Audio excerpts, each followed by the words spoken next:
Central Machinery made this, and they made a mistake if you ask me. Welcome back to my YouTube channel. I am your host, the most famous YouTuber in the world that no one has ever heard of. Good morning. This is going to be a review of the Harbor Freight Sawmill. Here's my setup, my log getting trailer that's seen better days. The Harbor Freight Sawmill on the trailer because I haven't figured out where I'm going to put it yet. I had it over beside the garage, but that is now a parking lot, so that doesn't work for me anymore. I bought this a couple of years ago. Used it quite a bit. I've got some lumber stacked over there. Okay, the mill itself.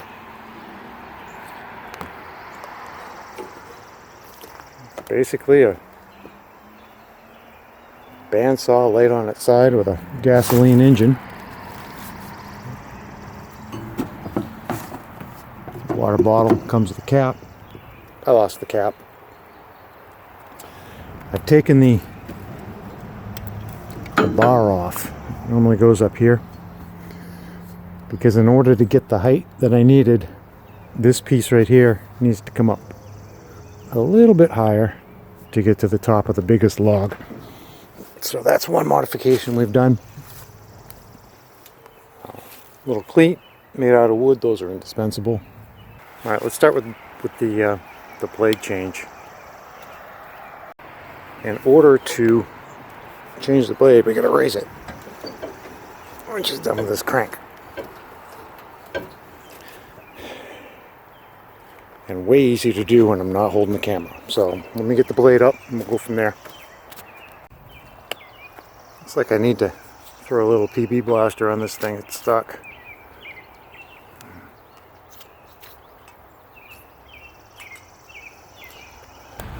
Okay. Remember those holes?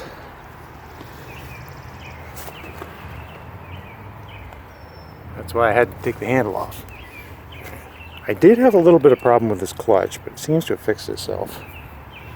So next step in changing the blade is to open this up, which is also rusty, and more PB blaster.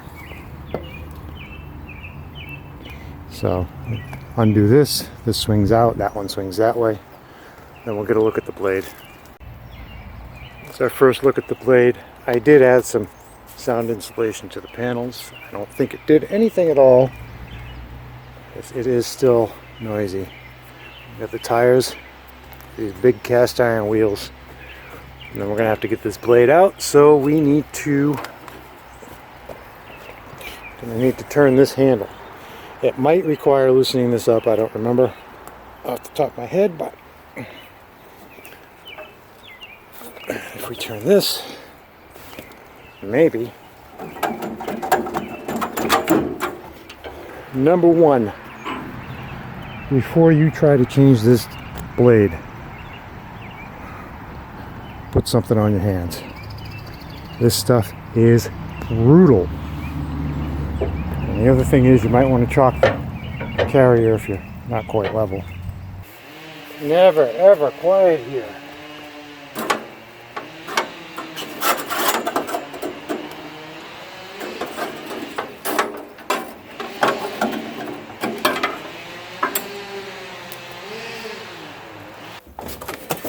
If you're gonna buy them by the box, because you're gonna need them. Okay, these are the rippers, I think, and they come all coiled up like this. And I found the easiest way to undo these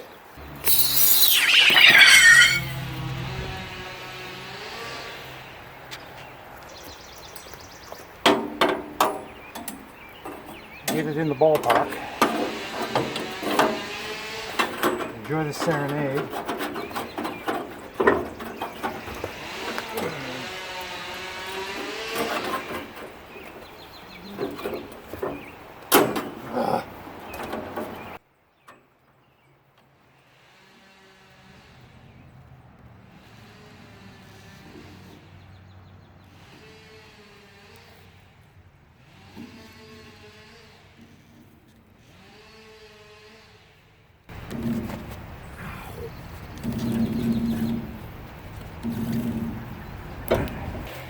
Next step is to tighten the handle back up.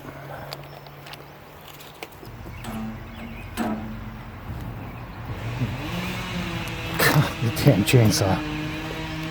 Oh, okay. The next step is to run it by hand like I just did a little bit, just to make sure that the blade is going to stay on. If it doesn't stay on, we have to change the alignment, which I'm hoping we don't have to.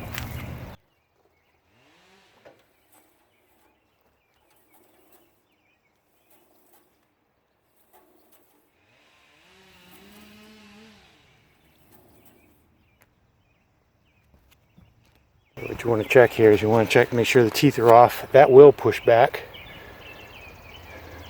and it will look like that one once I put a little log pressure on this. So I think we're good.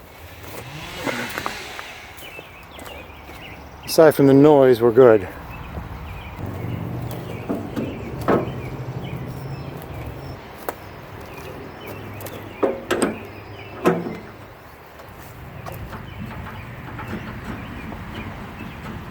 Okay, so if it's not painfully obvious, those panels are there to keep that from flying off and cutting me in half. Alright, now that we've got our blade on, we've got our log on, I guess we need to make a cut. That really hurt. If you notice, I got my knuckle caught between the wheel and the bolt. So let's make our first cut. To do that, turn the engine on, turn the choke, we pull the starter. Hopefully it runs.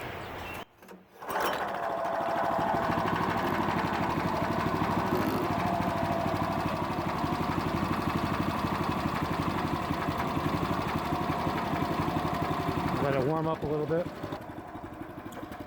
We have to pull that pin out so the tram will move. We're going to make sure that there's nothing in line with the blade, like the stops that I've cut in half a couple of times. Like this right here. There's a big chunk taken out of the other one because I hit it. I am anxious to see how these rippers turn out. I bought them a couple of years ago. I just haven't got to them yet. I had a few of the ones that, I think one came with this, and I bought 6 or 7 others, and then I found the rippers, so I put them up. And let's see if we can do a cut.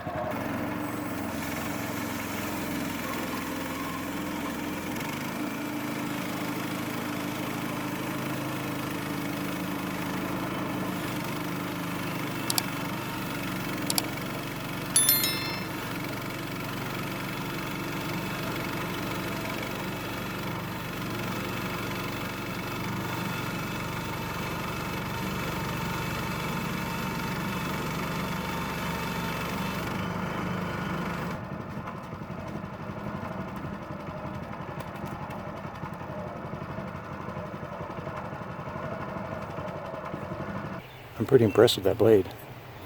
Didn't use any water or anything yet. There is a there's a valve here, but pretty sure mine's broken. I'll have to get the spray bottle out to spray the blade, because it's one pass is already starting to pitch up a little bit. Because these joints are a little tough. I had to file these down and bang on them a little bit to get it so you don't have a whoop-de-doo in the log right there. Same thing on the other side. But overall, this thing, it does what it says it does. I forget what I paid. I think it was around $2,000. Probably more now. It's been a few years. I do have it on some pressure treated just to keep it. I had it up on blocks at first. Having it up on blocks was not good. Drop a log on it too hard, the block breaks, the block falls over, it rolls off. It was a pain in the rear. So I went and I got some, this is, I think this is 11 feet. So I got some 12 footers boxed across the end. They are 4x6s, I believe. Harbor Freight Sawmill. I believe it is still the cheapest sawmill on the market. I wanted to add something to my little review here. A couple days later. Here's the blade I changed. Here's the $30 blade I just ruined because I hit the post again. Central Machinery made this, and they made a mistake if you ask me. They put the operator side over here.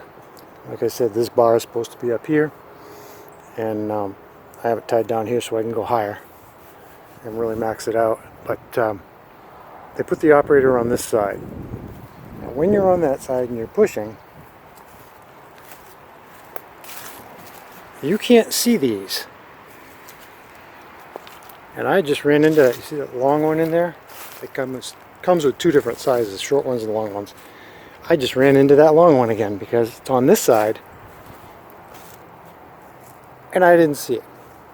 So what I'm going to do at some point in the very near future, looks like it'd be easy to do too, just put something in there. I'm going to switch the operator side to this side and probably put some sort of a pipe or tube or rubber hose on there to get that to blow off the trailer. So that's my take on that. If Central Machinery or Harbor Freight is watching, you'd do better if you switch that around. The other thing I want to point out is these wheels get caked up with sawdust really easily, and that causes a bump in the board. And you can see, where's my stop there? That's where I backed up. This is where I hit the post and ruined a $30 blade. And then I backed up, pulled the post out, and you can see the difference in the cut from here to here, where I paused again because it was hard to push, and then here again had to pause. I was fighting it. I was fighting it the whole last 3 feet. So all because you can't see this side of the mill. So that's my take on that. I do have some nice 4-inch slabs over here. They're just about too heavy to pick up. They're 17 to 19 inches wide. You can see the same marks in the top piece. And those are for sale if anybody wants a mantle or whatever. I got 3 of them here. About to be 4, but I got to change the blade again. Which is kind of a bummer, but it is what it is. So overall, like I said, it's the cheapest saw on the market. At least it was when I bought it. No, you get what you pay for, I guess. If I spend 20 or 30 grand on a saw, it would have all the gadgets. I'd be standing on that side and pushing a button to make it move. But for what it is, it does what it says it's supposed to do fairly well. So anyway, that's my review on the Harbor Freight Central Machinery Chinese bandsaw mill. See you in the next one.